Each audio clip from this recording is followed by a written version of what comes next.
queridos y queridas radioyentes. Gracias por estar con nosotros y nosotras de nuevo ahí al otro lado escuchando. Yo soy José de segundo A y aquí estoy con mi compañera María Ángel y María de segundo B. Hola. El episodio de hoy va dedicado a conocer lo que ha pasado el pasado 28 de abril, día en el que hubo un apagón y toda España se quedó sin luz durante varias horas. Para ello contamos con un experto en materia de energía, el doctor Pedro Fresco, que no puede estar presente y le tenemos por videoconferencia. Bienvenido, Pedro. Hola, gracias. Y en esta misma mesa tenemos a Carlos León, profesor de los ciclos de formación profesional de nuestro instituto, de la familia de electricidad y electrónica. Bienvenido, Carlos. Hola, buenos días. Tenemos muchas preguntas, así que, ¿os parece que empecemos? Sí, claro, cuando queráis. Pedro, empecemos contigo. A partir del día siguiente del apagón, hemos escuchado en redes sociales o por la calle que el apagón pudiera haber sido el resultado de un sabotaje, sea por parte de Rusia o sea por parte de un ciberataque. ¿Crees que son reales estas posibilidades? Bueno, por lo que se sabe en este momento parece que esa posibilidad es remota o prácticamente inexistente. Sí que se especuló los primeros momentos, pero cuando es un sabotaje o algún tipo de ataque, normalmente se suele saber a las pocas horas. Ya a partir del día o los 2 días estaba bastante descartado. Ya prácticamente lo ha descartado a nivel de red eléctrica la vicepresidenta para la transición ecológica. No se ha descartado 100% porque siguen investigando si podía haber algún tipo de sabotaje a nivel un poco inferior, pero nada apunta en este momento a que sea y está casi descartado. ¿Crees que cabe la posibilidad de que fuera un ensayo, una prueba de resistencia y que saliera mal? En caso de ser un error, ¿crees que podría verse como un aviso de debilidad del sistema? No debe ser eso porque también es una de las cosas que se hubiese sabido en muy poquito tiempo. Si hubiese habido algún tipo de prueba que hubiese salido mal, no hubiese aguantado la información más de 2 o 3 días sin salir. Ha pasado mucho tiempo y eso está también totalmente descartado. Esta pregunta va para los dos, Carlos y Pedro. ¿Qué tipo de energía usamos hoy en España y cuáles son las más limpias? Pedro, empieza tú, que a lo mejor sabes mejor Bueno, cuál es el mix ahora mismo. En España usamos diferentes fuentes de energía, de electricidad. Estamos hablando sobre todo, la más importante es la energía eólica. La segunda realmente es la energía solar fotovoltaica. Si las estadísticas dicen que es la nuclear, pero sale la nuclear porque no estamos midiendo toda la fotovoltaica que estamos generando. Muchas de ellas son paneles que tenemos en casa, que tenemos en las fábricas, y eso no se mide. Eso directamente va a alimentar tus consumos eléctricos de casa y por tanto luego no tienes el número. Pero si estimamos cuánto genera eso, la solar fotovoltaica ya sería la segunda. Después iría la nuclear o depende cómo quieras hacer la cuenta, la nuclear sería la segunda. Y después en cuarta y quinta posición, dependiendo del año, tenemos el gas natural y la hidroeléctrica en agua. Esas son las fuentes. España en este momento más de la mitad de su energía, de su electricidad, viene de fuentes renovables y es un porcentaje que lo normal es que vaya incrementándose en los próximos años. Bueno, yo creo que eso está más informado, Pedro, que yo. ¿No? Te podéis meter, de todas formas, podéis meteros cuando queráis en la página web de Red Eléctrica y podéis ver exactamente en cada momento qué está produciendo y cuál es el porcentaje de cada una de las energías. ¿Por qué creéis que es importante usar energías renovables como el sol o el viento? ¿Lo empiezo yo? Sí. Bueno, por muchas razones. La primera y fundamental, por lo que lo estamos haciendo, es para intentar contener el cambio climático. Las energías solar, eólica, hidráulica, todas las renovables en general, no emiten gases de efecto invernadero y por tanto son la herramienta más poderosa que tenemos ahora para intentar frenar el cambio climático. Pero esa no es la única razón, hay 2 razones además de esa. La primera es que nos da independencia energética, es decir, España no tiene gas, España no tiene carbón, no tiene petróleo, pero sí tiene viento y tiene sol y tiene agua. Tenerlo nos hace no depender de otros países de que nos tengan que enviar el combustible o que nos lo pongan al precio que quieran ellos, que también es una cosa que pasa. Y luego hay una tercera razón, que la energía solar y la energía eólica son las dos formas más baratas de generar electricidad que tenemos en un país como España. Entonces, como veis, aquí se junta todo. Es la más autosuficiente, es la más barata y es la mejor ante la lucha contra el cambio climático. Esos tres factores hacen que sean las energías fundamentales a las que debemos tender. Sí, yo también estoy de acuerdo con Pedro. Las energías renovables son súper importantes y además eso, el tema ecológico también es importante, el no depender de terceros países, aunque estemos interconectados con Francia y con Marruecos y Portugal, pues son relativamente pocas las transiciones que se pueden hacer, sobre todo quien nos podría dar nosotros energía sería Francia con las nucleares, que es el país europeo que tiene más nucleares. Pero yo creo que es importantísimo seguir apostando por la eólica y por la solar.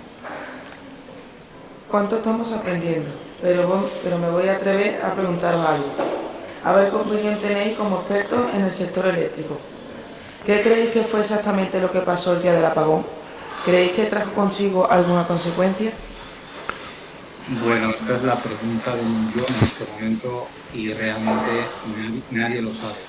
Sí sabemos un poco cómo fueron los acontecimientos. Primero cayó una subestación en la provincia de Granada, después otra en Badajoz y después una tercera en Sevilla.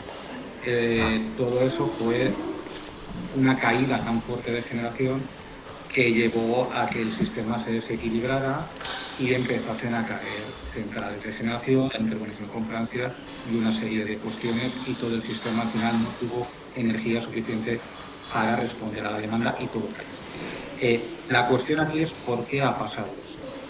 Y esto todavía no lo sabe nadie, esto está en investigación. Se sabe qué ha pasado, pero no se sabe por qué ha pasado.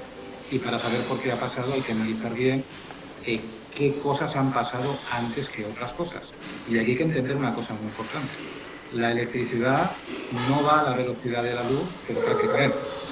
Entonces, hay diferencias de milisegundos entre una cosa y otra, y hay que ver muy claramente qué va antes y qué va después. Hasta que no sepamos claramente qué va antes y qué va después, va a ser difícil construir el resto de esto. Entonces, es la pregunta que todo el mundo quiere saber, qué ha pasado o por qué ha pasado sobre todo, pero lamentablemente todavía no lo sabemos y lo iremos sabiendo con las semanas. Irá saliendo información, irá saliendo piezas del puzzle que podremos ir poniendo, pero seguramente el puzzle completo no lo tendremos hasta. Sí, bueno, también hay que comentar que la gente normal de a pie no tiene claro que en verdad el sistema eléctrico tiene muchas protecciones y cuando hay un desequilibrio salta, por decirlo así, un poco por los aires. Entonces, es verdad que es un poco complicado ese mix que hace Red Eléctrica de compensar los consumos con la producción, y ahí cualquier fallito. Es que claro, se hablan de 15 gigavatios como se habla de 5 euros, pero que es una alteración bastante grande, como dice Pedro, en muy poco tiempo, y es difícil de asumir, porque claro, si hubiera más tiempo, pues podría a lo mejor conectar otras centrales que entran rápido en el sistema, como las hidráulicas, o cualquier cosa que compensara, pero como dice Pedro, yo creo que hay que esperar un poquillo a ver si podemos confirmar cuál es la teoría correcta. ¿Y pensáis si tuvo algo que ver el uso de energías renovables con el apagón, como se está rumoreando? A ver, esto es muy importante. Es importante que se entienda que en el mundo hay una serie de energías que cada vez importa menos porque están llegando las energías renovables. Y esas energías no quieren desaparecer. Hay gente que trabaja en esas centrales, hay empresas que trabajan en esas cosas y no les gusta. Entonces, muchas veces la información que no es correcta, hay que intentar asustar a la gente y que las cosas no cambien. Y eso es un poco lo que está pasando. En los últimos años ha habido varios apagones en el mundo. Siempre que ha habido apagones en el mundo se ha culpado a las energías renovables del apagón. Es una cosa que podéis ver en Estados Unidos, en Europa, en Asia. En todas las ocasiones anteriores, a pesar de que se ha las energías renovables no fueron la causa, no fueron el problema. Hoy en España y en Portugal se está diciendo eso. Y todavía no hay ninguna evidencia de que las energías renovables hayan podido ser, no las culpables, porque una energía nunca, sino cómo se gestionan o cómo se integran esas energías en la red, pudiese ser el problema.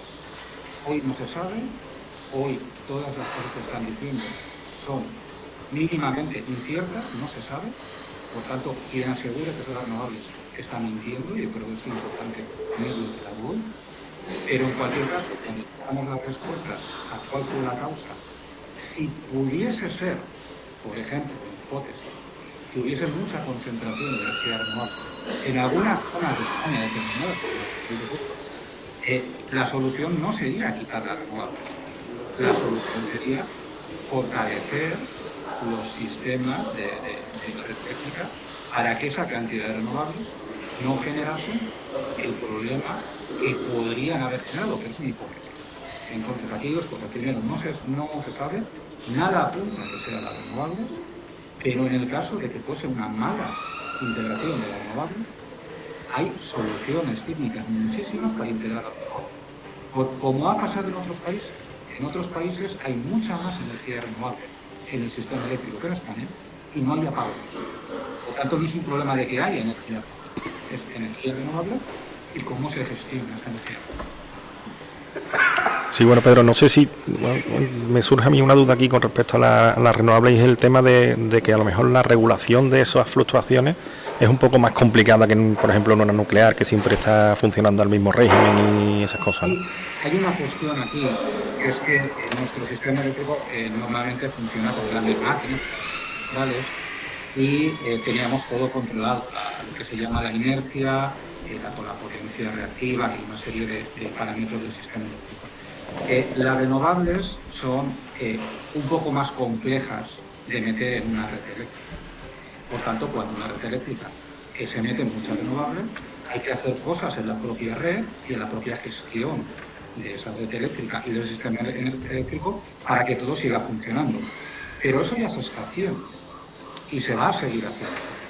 Es verdad que esto es como, bueno, vosotros quizá como alumnos no lo habéis conocido. El sistema que tenemos hoy con los móviles es claramente más complejo que el sistema antiguo con cable de teléfono. Entonces, claro, un sistema más complejo con internet, con smartphones, es muy difícil. Y puede fallar en más sitios, porque es más complejo. Pero eso no quiere decir que tengamos que volver al teléfono fijo. Eso quiere decir que hay que adaptar la red eléctrica y los sistemas de control y los sistemas de seguridad a la nueva situación. Y con las renovables es lo mismo. Las renovables no dan inercia, otras centrales sí, pero podrían dar inercia porque hay sistemas electrónicos que permitirían hacerlo. O hay sistemas para dar inercia en la propia red eléctrica, no hace falta que lo hagan las centrales. Hay muchas soluciones que la cuestión es implantarlas. No es dejar de implantar las energías que son más baratas, que son más independientes y que son mejores contra el cambio climático. Cuando pasan estas cosas en la historia, nunca hay que volver hacia atrás, siempre hay una tendencia de volver hacia atrás. Pasó cuando empezó la electricidad. La gente tenía miedo a la electricidad porque había gente que se había electrocutado. La solución no era volver a las velas, la solución era poner más seguridad. La gente tuvo miedo cuando se pasó de los caballos a los coches, porque hubo atropellos o porque hubo otros problemas. La solución no era volver a los caballos, era hacer los coches más seguros. La solución no era no ir en avión por haber un accidente, era mejorar la seguridad de los aviones. Y aquí es lo mismo. Sea cual sea la causa, la solución no es volver a las centrales del pasado, es adaptar la seguridad para poder tener un sistema con 100% renovable, que es lo que queremos todos, pero con la misma seguridad que nos daba el sistema antiguo. Hoy en día las redes sociales se han convertido en un escaparate donde cualquiera puede representarse como experto en cualquier tema. Esto, lejos de ser inocente, ha dado lugar a una oleada de desinformación. ¿Cómo podemos identificar cuando estamos ante un bulo? El famoso apagón, por ejemplo, ha sido una fuente de todo tipo de rumores. Uno de los mayores retos de la comunicación científica es precisamente ese, desmontar mentiras que se difunden como si fueran verdades. Entonces la pregunta es clara y es para ti, Pedro.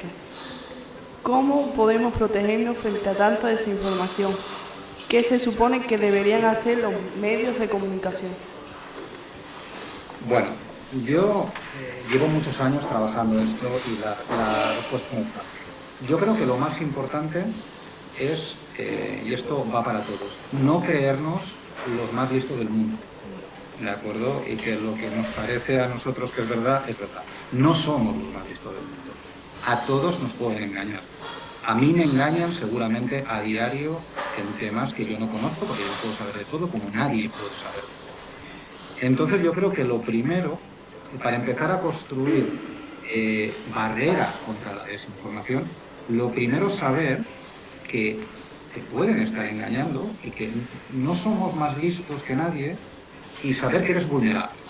Y eso es importante, porque eso lo primero que va a hacer es que no te creas totalmente nada que te llegue, sobre todo por canales que no son fiables. Las redes sociales, bueno, lo que veáis en TikTok o lo que veáis en Instagram, pues puede no ser, la mayoría de veces no es verdad. Pero eso también pasa incluso en la televisión o medios de comunicación que parecen más serios. Y tampoco tenéis que creeros todo lo que dice un tertuliano en una tertulia, o incluso cuando aparece un experto. Yo también me equivoco cuando voy a la televisión y cuando voy a la radio. Yo creo cosas y puedo equivocarme, ¿no? O a lo mejor otros expertos cuentan las cosas que más les interesa contar y no las que no les interesa contar. Entonces todo eso está ahí. Y lo que es importante es, primero, no creerse 100% nada. Es decir, bueno, ya tengo una información, la he escuchado en algún sitio, ya sé algo, pero es posible que esto no sea algo. Y también que os valga para contrastar la información. Buscar a ver si es verdad o si es mentira. Y contrastando normalmente ves. Y luego hay una serie de trucos. Y yo creo que hay uno que es muy importante. Cuando la gente suele recurrir al miedo, os quiere asustar, eso tiene bastantes probabilidades de no ser cierto. Cuando alguien quiere mentir o quiere implantar una cosa que le es difícil, suele recurrir al miedo, suele recurrir a asustar a la gente, ¿no? Entonces, por ejemplo, en el apagón, si veis a alguien decir, si hacemos esto va a venir otro apagón, cuidado. Esa persona probablemente os está mintiendo. Esa persona lo que querrá es asustaros ante ese algo, que tendrá intereses en que ese algo no pase. Entonces yo siempre, cuando alguien me intenta asustar, creo que es una... No siempre es totalmente mentira, ¿de acuerdo? Eso sí puede ser verdad, porque hay cosas que asustan, pero cuando alguien quiere asustar, siempre desconfiad y poned un poco una barrera. Intentad buscar si esa información es verdad o si en algún sitio veis una información. Y luego también creo que es importante que podáis entender que no todos los medios de comunicación son iguales y no todas las plataformas de comunicación son iguales. Un periodista que tiene 40 años de experiencia y es famoso suele ser más creíble que un youtuber que estáis viendo, ¿no? Creo que ahí hay algunas cosas. Y el periodista de 40 años de experiencia se equivoca también, y puede no saberlo. Y le pueden estar engañando. Y él creer lo que le están diciendo. Pero hay un nivel de credibilidad diferente. Entonces, por favor, que no hay que creerse nunca. Un meme que te llega por un grupo de WhatsApp, eso no hay que creérselo nunca. Cualquier cosa que reza por TikTok o por Instagram o por X, eso con cuidado, siempre. Los medios de comunicación, hay medios más serios y medios menos serios. No todos los periódicos digitales son iguales, eso también hay que intentar ver cuáles son más serios y cuáles son menos. Y luego ya, pues medios de comunicación solvente, expertos, esos tienen más credibilidad. Pero insisto, nadie tiene el 100% de la verdad. Nunca vais a poder saber cuando veáis algo que es el 100% de la verdad. Entonces hay que trabajar con estos porcentajes de credibilidad y eso es complicado, ¿eh? Y sé que no es fácil. ¿Puede lo que ha pasado tener algo que ver con el uso desconsiderado de la energía, más allá de la potencia disponible? ¿Tiene sentido hablar de moderación de consumo? Bueno, por el apagón no, porque realmente lo que ahora parece, e insisto, parece, es que este problema ha sido más probable porque había un bajo consumo. Con un consumo más alto hubiese sido un poquito más difícil. Entonces, creo que hay que aislar el apagón de estas cuestiones. Reducir el consumo es bueno per se, porque al final todo el consumo energético o el consumo de recursos tiene un impacto ambiental. No lo necesitas, no lo consumas. Pero hay muchas cosas que necesitamos, o que queremos, o que deseamos, y no siempre podemos prescindir de ello. Por tanto, tampoco es cuestión de convertirse en un ermitaño y vivir en una montaña o en una cueva. Queremos tener electricidad, queremos tener calefacción en casa, tener servicios, queremos tener internet, y eso hay que tenerlo.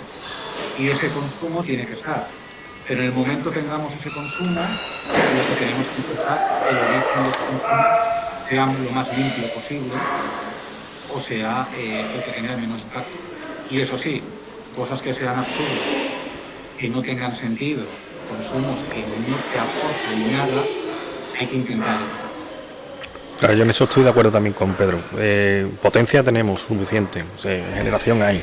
Entonces, lo que está claro es que no tiene sentido tener todas las luces de la casa encendidas, ni seguir teniendo luces incandescentes habiendo LED, ni una serie de cosas que un poco de sentido común, ¿no? Pero tampoco ahora vamos a dejar de consumir. Entonces, en el término medio está la virtud, que siempre se ha dicho. Entonces, es una cosa lógica. Yo no creo que haya que dejar de consumir energía porque sí. Aunque sea complicado encontrar una explicación y saber lo que ha pasado la tarde del pasado 28 de abril, porque nuestras pantallas se han llenado de noticias de expertos que sin conocer las causas no tardan en decirte que se tendría que haber hecho para que no pasara. El típico te lo dije. Sí, a ver, yo creo que esto es muy importante. Cuando veis algo raro, desconfiad. Si hay un apagón y nadie sabe lo que ha pasado, una persona en televisión no puede saber lo que ha pasado media hora después.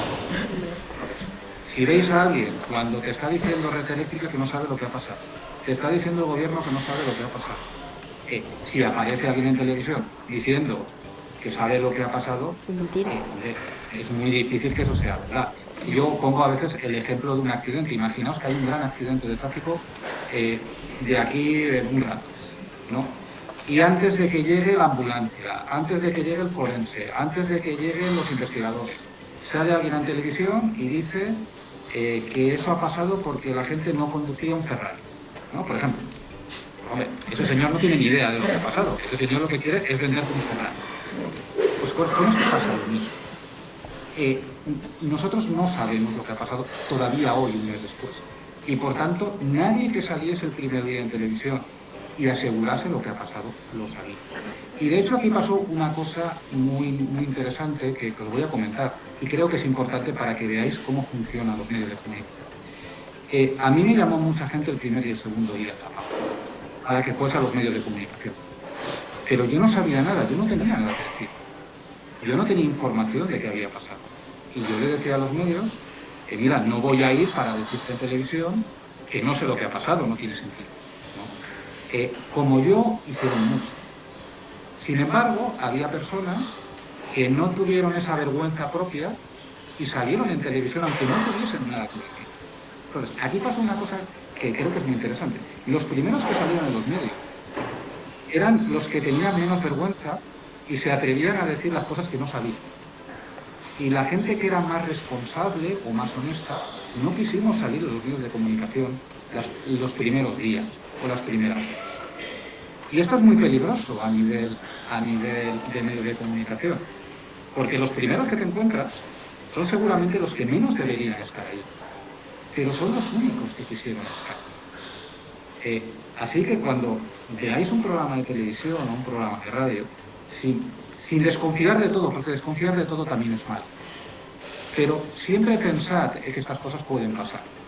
Que a lo mejor la persona que está allí y el experto que está allí no es ni el primero, ni el segundo, ni el quinto, ni el décimo que han llamado. Han llamado a 20 primeros, los 20 primeros no han querido ir, ha ido el 21 y el 21 es el que tiene más jeta de los 20 que ha habido, los 21 primeros. Y es el que ha ido. Estas cosas también pasan y hay que tener mucho cuidado y siempre intentar razonar con los.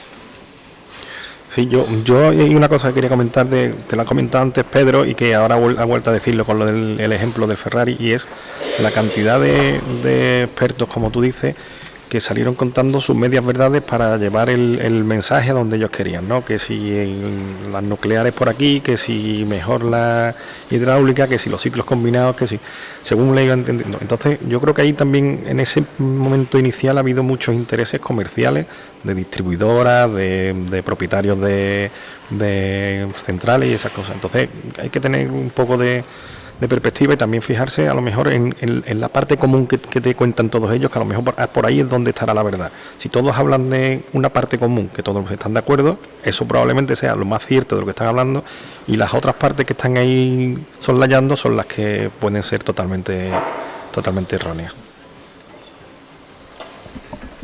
¿Podría volver a ocurrir otra vez un apagón similar y estaríamos preparados? ¿Qué podríamos hacer para que no vuelva a pasar? Vale, lo primero, nada es imposible que vuelva a pasar. Puede haber un apagón como posibilidad, pero quiero que se quede claro que algo así no había pasado en España desde hacía décadas. Esto es algo muy, muy improbable que pase. Y de hecho, lo más probable es que no vuelva a pasar en muchísimo tiempo. De hecho, algunos de nosotros, si yo tuviese que apostar, apostaría porque no lo vamos a volver a ver en nuestra vida. Eso no quiere decir que de aquí 5 minutos, en medio de esta grabación, pueda haber otro apagón, puede haber y puede volver a pasar. Pero no es probable, es muy improbable, y la prueba más clara que es muy improbable es que no había pasado en décadas.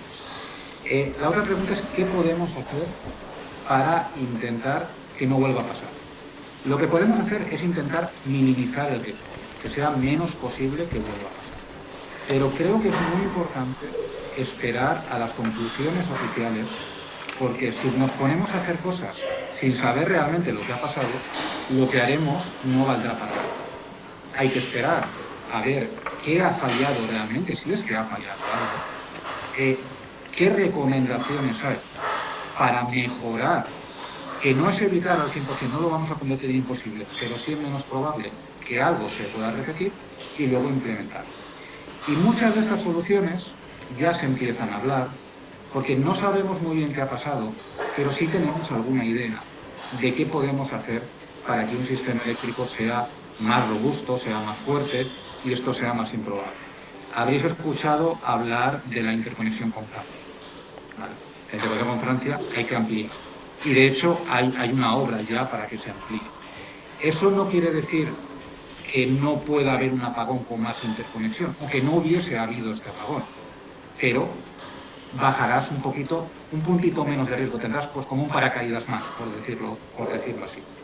Hay otros sistemas también, esto veremos cuál es el problema, si el problema es de tensiones localizadas, que es lo que parece, si el problema es de inercia, que no creo, si es un problema de energía reactiva, o cuál es el problema.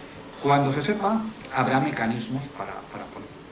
Y lo que hemos visto en otros países, en otros sistemas eléctricos, es que una de las cosas que han hecho cuando han tenido problemas de apagones ha sido poner baterías al servicio del sistema eléctrico.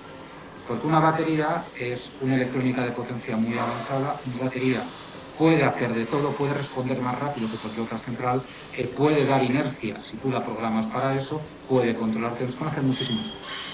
Entonces, muy posiblemente las baterías serán una de las maneras de dar servicios al sistema para solucionar aquellas cosas que veamos en la investigación.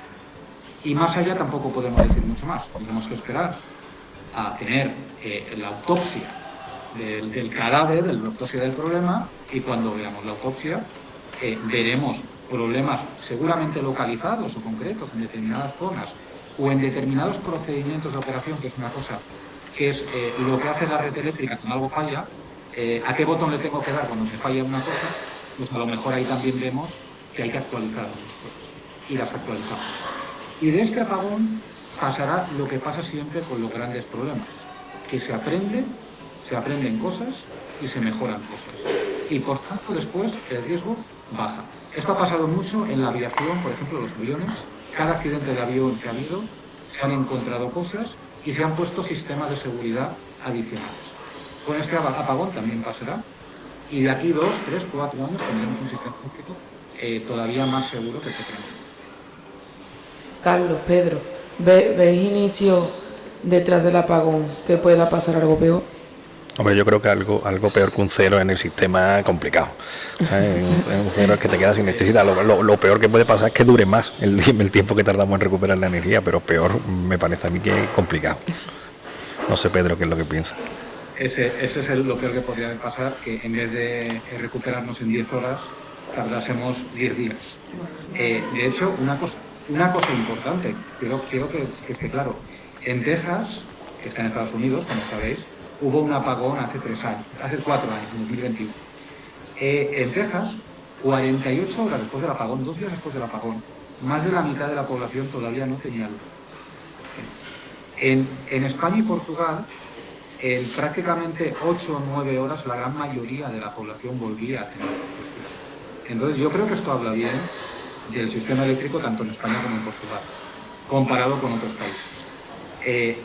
Hemos superado lo peor que puede pasar, que es un cero energético, no hay nada, y lo hemos solventado en 9, 10, 12 horas. No ha dado tiempo ni a que la comida que teníamos en el congelador se tomó mal. Yo creo que eso es importante. Y también nos tiene que dar seguridad para, si volviese a pasar, esperemos todos que no, saber que el país en pocas horas va a estar en funcionamiento.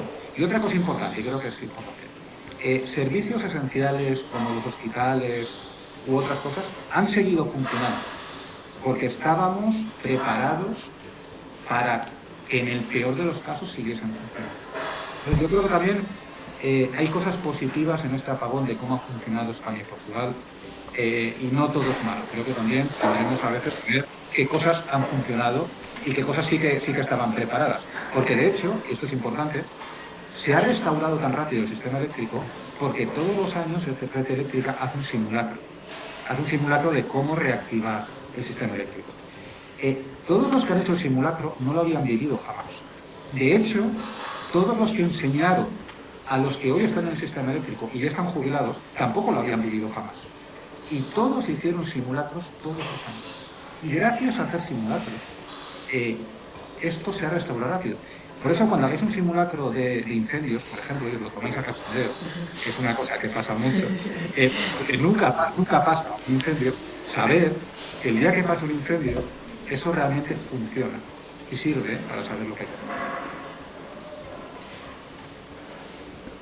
Llegamos al final de nuestra entrevista y queremos daros las gracias, Carlos y Pedro, por estar aquí entre nosotros y ayudarnos a informarnos y no desinformarnos sobre lo que pasó en el apagón y acercarnos más a los conocimientos sobre la importancia del tipo de consumo y la electricidad que usamos a diario y que es tan necesaria. Bueno, yo por mi parte daros las gracias a vosotros por invitarme y nada, encantado de estar aquí y de conocer a Pedro también, un placer. Muchas gracias a todos, encantado de estar aquí. Hemos llegado al final de nuestro episodio dedicado al apagón y en el que hemos aprendido mucho escuchando a nuestros invitados y esperemos que hayáis disfrutado tanto como nosotros y nosotras preparándolo y os agradecemos.